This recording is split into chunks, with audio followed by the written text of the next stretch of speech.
the intizar, like Salman Farsi. Salman was in Persia.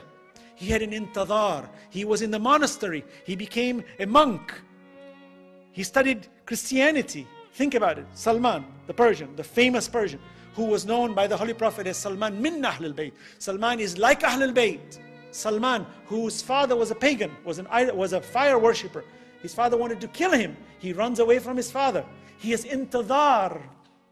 He's going towards this spirit. This intizar is in us. And Salman leaves his father, escapes, enters a monastery. 10 years. Intizar. He studies the books. He says, something's lacking. I've done everything I need. I'm missing the point. It's not striking my love for the God that I want to worship. I don't see it here.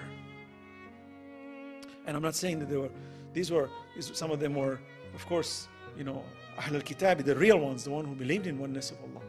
But the intizar, the Prophet was already alive. He's already in Medina. He's feeling, he doesn't know the Prophet is there. He doesn't even know he exists. And then look at the destiny. وَهَيِّئْ لَنَا مِنْ أَمْرِنَا رَشَدًا. Make my decree good, O Allah. Salman must have prayed that. Must have. That Salman is taken to Medina as a slave. He's a prisoner working for the Bani Israel. And he's being whipped every day. 13 years. While the Prophet is suffering in Mecca, he's suffering in Medina. Okay? And he starts to hear from the grapevine, there is a man calling himself a prophet. And he's already agitated from that point, in the sense that he's eager to go and meet. They say he was on a tree and his owner was speaking that this prophet of the Muslims has come to Medina now. And now he has stationed himself in Medina. And they were talking about how unhappy they are of the presence of this man. Salman could not contain himself. He jumps from the tree, comes down and asks the owner. He says, he could not stop himself. The owner slaps him and says, go back to work. Salman finds a way that while he's given a chore to go and perform a duty as a slave, he detours in that chore. And he goes and he says, I reached a tent.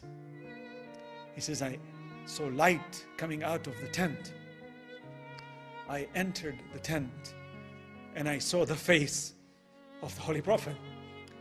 And he says, I reached my destiny. I reached it. That intizar.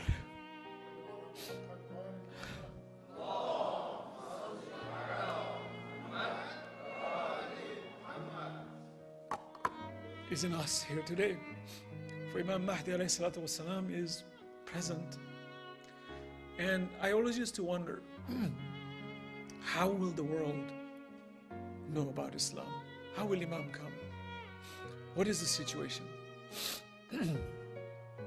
These tears, by the way, they come not as a show to anybody. It's when you have a realization, basic realization, I have a long way to improve myself.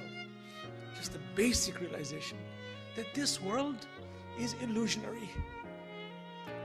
There is no stability but with Allah and His Messenger and His Ahlul Bayt. There's nothing. You own all the homes you want, own all the money you want, own all the children you have. It'll all go. The only value, Allah says, الْبَاقِيَاتُ الصَّالِحَاتُ خَيْرٌ عِنْدَ رَبِّكَ ثَوَابًا وَخَيْرٌ عَمَلًا. The best are your deeds. How am I going to hold on to these deeds? If I don't hold on to the rope of Allah, my Imam,